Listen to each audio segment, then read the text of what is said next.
Today, we are going to be talking about a girl that cheated on her boyfriend with another girl. Definitely stay tuned to the end of this video. How's that for some clickbait?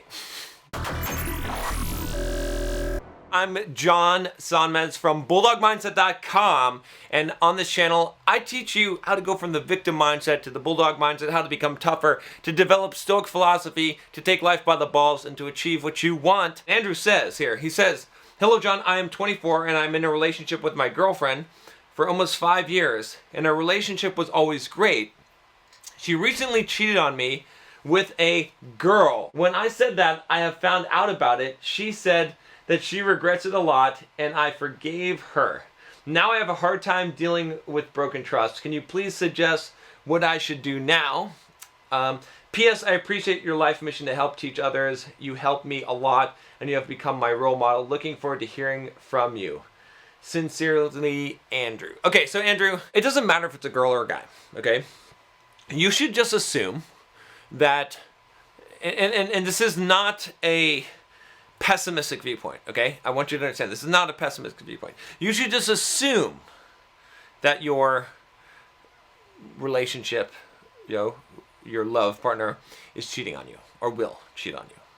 Now, why do I say that? Because that is this assumption you should come into the relationship with, and you should be okay with that. Now, does that, some people will misinterpret this and say, oh, you should be okay with that. You should just be a cuck or whatever. And I'm going to get all those comments on this channel. Fuck you guys. Listen, when I say this, I don't mean you have to tolerate it. I don't mean you have to make the decision to stay with this person. I'm just saying that from a mental perspective, from a prepared for anything type of perspective, you should already assume that, because what do you know about other people? Okay? What do you know about what really goes on in other people's heads? Well, let me give you a little bit of clarification and you can kind of get a glimpse into someone's head. You want to know how to be a fucking mind reader? Okay? Be a psychic? I'll tell you how. Go and look inside your own fucking head and how fucked up that shit is. That is what's going on in other people's heads. So, all the fucked up shit that you think of and do, okay? Same fucked up shit going on, maybe worse, all right? So, the reason why I say this is because, again, it's not a pessimistic viewpoint at all, okay? It's a Stoic viewpoint. It's to say that, look, you cannot trust people, okay? But it's okay. It doesn't mean you can't act in such a way as if you trust people. The difference is this, is that I don't trust anyone, but I act towards people as if I trust them, and I give them my trust, even though I don't trust them, because I can handle whatever the fuck they're gonna do. Do you understand what I'm saying? I can handle that shit. Now, I'm not stupid, okay? I'm not gonna give someone some money. I'm not gonna give a homeless person some money and be like, hey, could you deposit this at the bank for me? I don't trust you, but I'm going to trust you. No, I'm not stupid, okay? Don't be stupid. But at the same time, what I'm saying here is at the deepest level, okay, as a man, all right, you need to be stoic in your mindset and to think, whatever woman that I have, I don't really have her anyway, okay? It's just alone. And she is going to cheat on me, and that's okay, because that's the most likely outcome that will happen at some point in time. And if that happens, I'm okay with it. And when I say okay with it, I don't mean I'm necessarily tolerating it. If you want to say, get out the door, bitch, get out the door, bitch, that's fine. Fine. Totally cool, okay? But what I mean is that it's not going to wreck your fucking world, okay? Because it's like, I think it's in the Tao Te Ching, where he says, it might be another book, but, pretend like the vase is already broken, okay? When I get the vase, I see it as already broken, okay? Then, when someone knocks it over, I don't think, and it showers on the ground, I don't think, oh, I don't get all sad and it's fucked up. It's already broken. Has to be your mindset in dealing with people. It's that they're going to do fucked up shit. And they're just humans, and they're just people. You're capable of the same kind of fucked up shit as saintly as you think you are. You're not a martyr. None of us are. Okay? Under the right conditions, you will do fucked up shit. Okay? So just let them be free. Let them be, like don't have a judgment against people, and let them do what they're going to do. You need to assume that people will do fucked up shit and be okay with that, not necessarily tolerating it, but being okay with that. To say, it's almost like this. It's like having a plan. It's like saying, okay, well, I've got this. I hired this guy to work for me, my accountant, and in my company, and he a lot of accountants are crooked and they embezzle, and they probably will. He might cook the books, so. I'm gonna have to hire an accountant. He's the best one. He seems to be the most reliable and trustworthy one that I can think of, and he's skilled. So I've weighed that into the factor, into my factors that in considering in hiring him. But he may embezzle or he may cook the books, and if he does, I'm expecting that he will at some point. Okay, so we'll see how long it is before he does, and when he does, I'm gonna fire him. And I'm gonna sue his ass, okay? And I'm gonna take care of business, but I'm gonna do it in an emotionless way, okay? Because I kind of expect this shit to happen. And if it doesn't happen, that's great. But I'm expecting it. I have the plan already, right? You see what I'm saying? What most people live their lives is, holy shit! I can't believe this fucking person cut me off in traffic. Holy shit! Everything is holy shit. Nothing in my life is holy shit. There's very few things that someone's gonna do that are gonna surprise me at this point. Right? Like, even the most fucked up shit, I'm like, oh, yeah, I expected that. I saw it coming. Like, maybe I didn't see it coming, but in my mind's eye, my third eye saw it coming because I said, I don't give a fuck if it happens.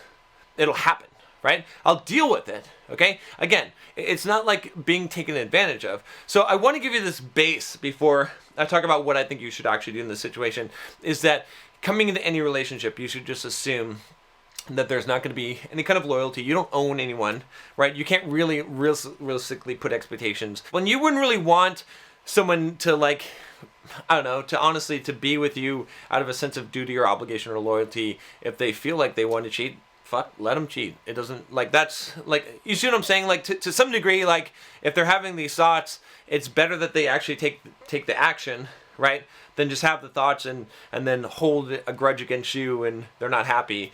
You would want to be with someone who wants to be with you and they're choosing to be with you and they're happy. Okay, so that's what I say at a very base level. Don't be one of those people that's like, holy shit, right? It's ridiculous. Like, if you drive the car, expect that someone's going to cut you off.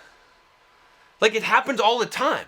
People are shocked by traffic jams and people being cut off on the freeway, and I'm like, I don't understand how this is shocking to you.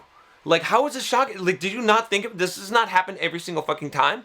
Right? So it's the same thing here. You should kind of expect this, okay? So it shouldn't be a shock, and so it shouldn't be so upsetting, but you can still rationally decide how you're going to deal with this. Like I said, if you want to say, bitch, get out, take your shit and kick her out the fucking door, that's fine. Okay? That's fine. But you can't be a surprise. It's kind of better that your girlfriend cheated on you with a girl. All right, so she's got, I'm going to recommend a book for you. It is called My Secret Garden, I think. Yeah, I think that's the book. I did a review on this book. It's about women's fantasies. Common women's fantasy is other women. Okay, now why is this the case? Is it society? I don't know. It doesn't fucking matter. But your girl obviously had this fantasy of getting with another girl. Now, there's ways to view this and interpret this. Now, at a very, justified, rational level, okay, if you're not into this at all, okay, and you don't see the opportunity with this, and you consider this to be a complete betrayal of trust, and it's not something that you can tolerate, and you can't live with it, you can't deal with this, you just know that you can't deal with this from a jealousy perspective, then you should just cut the relationship now. You should just be like, bitch, get out, okay? You don't have to be upset, you don't have to be angry about this, okay? But you can be like, look, here's the thing, like, I can't trust you. To me, trust is of high value.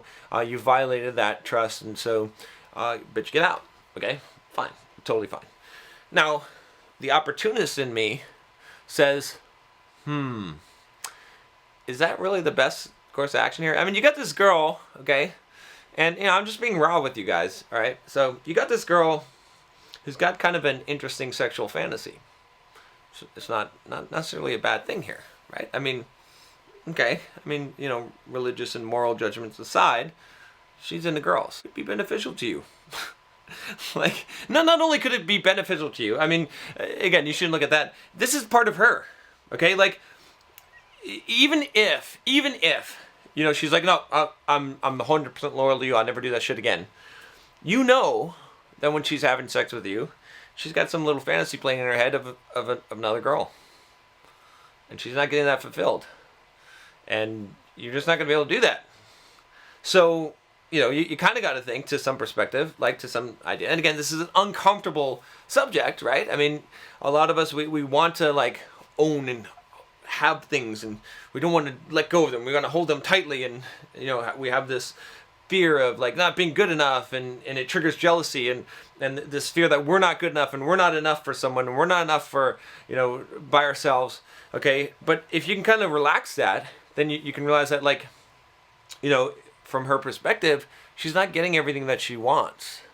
And so there's a couple things you could do. You could give her the freedom to go and do what she wants to do with women. That's one option.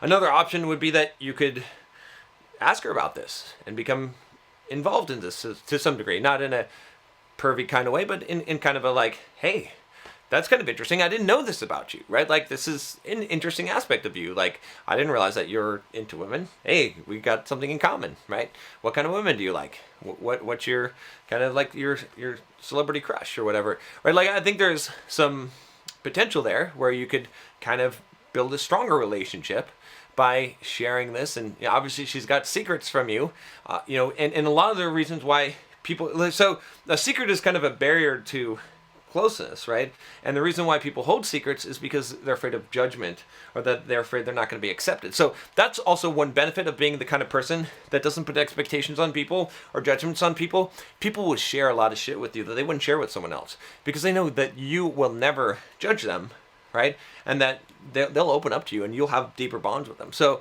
if you think about it, at this point, like before this happened, you were kind of, she had this kind of secret life, whether she was doing this behind your back or just in her head, that you had no part of and didn't know about. And now, and so had this never happened, you would have just gone on, and she would have been sexually unfulfilled and had this kind of fantasy and thing in her head, right? And so now you've got this opportunity to be a little bit closer. Okay, so that's another option, is just to discuss it with her and talk about it with her, and maybe you can help her to live out some of these things. Maybe you put on some kind of shows, or some kind of, some kind of programs, or, things that she would like, right? That are going to kind of help her to act out some of these fantasies and to experience them.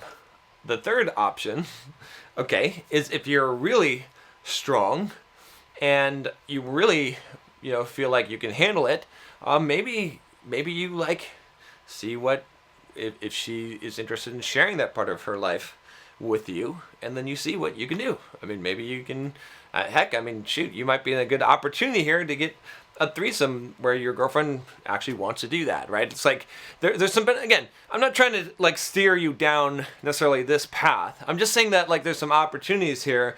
And the reason why I say this, okay, again, some of you are gonna be like, oh, fuck John, this is so fucked up. But the reason why I'm saying this is because you're confronted. This is what exists, okay? This is reality. Whether you like it or not, whether she cheated on you or not, whether there's a violation of trust, none of that fucking matters. The reality of the situation is that you've got this girl, she's your girlfriend, she's into girls. I mean, if she cheated on you by having sex with a girl, like, that's part of her. You're like, you either are gonna have to kick her to the curb, okay? Or you're gonna have to deal with that part of her. Do you understand what I'm saying? Like this is a binary decision here, right? Because either you can handle this shit or you can't, right? You cannot box her up, right? You cannot say, okay, tell you what, you're gonna change your sexual preferences just for me. I'm gonna keep you in this fucking cage, okay? No cheating on me, no fantasizing about other women or any of that shit, and we're just gonna have plain vanilla sex, missionary style. I'm your man. That's it, right? You can't do that shit. That's not going to happen. Now that the cat's out of the bag, you've only got two choices, my friend, right? It's only, at this point, you're either kicking her to the curb because you can't handle that shit, or you're going to have to incorporate that into your life. When I say incorporate into your life, how are you going to do that, right? She's either going to be repressed, which is not going to turn out good, okay? Or you're going to figure out some way to integrate that and accept that about her. Okay, it might not be your ideal. You may have said, well, fuck, I would rather just have a perfectly straight girl, not a girl that is bisexual. Okay, well, sorry, you got a choice. You can kick her to the curb. You can be like, sorry, I don't like it. I don't want it, right? It's fine. Like, you're great, you're awesome, but I don't want it. Or you're going to have to integrate it into your life and accept it, right? But the option of trying to repress it and trying to force her to be something that she's not and not accepting her as she is, I'm sorry. I mean, regardless of where you stand, and again, you guys, I know that you watch this channel, all different religious aspects and morality. It's fine. I'm not preaching at you, and I'm not trying to go against your, you have your standards, right? I can tell you what I would do in my situation, like in that case, but it doesn't matter, right? I'm just saying that you have to make the smart choice. I just want to prevent you from making the stupid choice, right? So to sum it up, two things. One, like I said at the very beginning of this video, that stoic mindset. Just understand that this shit is going to happen. That people are flawed. Okay, you're a flawed human being. I'm a flawed human being. We do fucked up shit. Okay, we can't control our psychology. We can't control our sexual, things that turn us on. Okay, we're just what we are. Okay, and so if you accept that about yourself and you accept that about other people, you won't have expectations on them, and you won't be shocked. You should never be going around in your life saying, holy shit, because that should not, nothing should shock you, especially with people. You should expect them to do the worst, okay? And it doesn't mean you have to tolerate it, but it means that it shouldn't shock you. When you're confronted with reality, you have to face it. This girl, whether you like it or not, she's bisexual, okay? So that's part of her. If you're going to accept that, you're going to have to figure out how to integrate that in your life. And there's a lot of ways. I talked about a few different things that you could do and different ways of integrating that, but you have to accept that, or you have to reject that. What you can't do is force other people to change and to change for you. Okay? It will not work. It will just be repression. It will be misery. It's going to blow up in your face if you handle it that way. So man up. Make a choice. You can view this as a betrayal of trust. Or you can view this as a revelation of something that is reality, that is true. Okay? I'd rather be faced with the reality and deal with it and confront it, okay, which is what's happening to you, than to basically have someone repress the reality for me just to make me happy. And I will talk to you next time. Take care.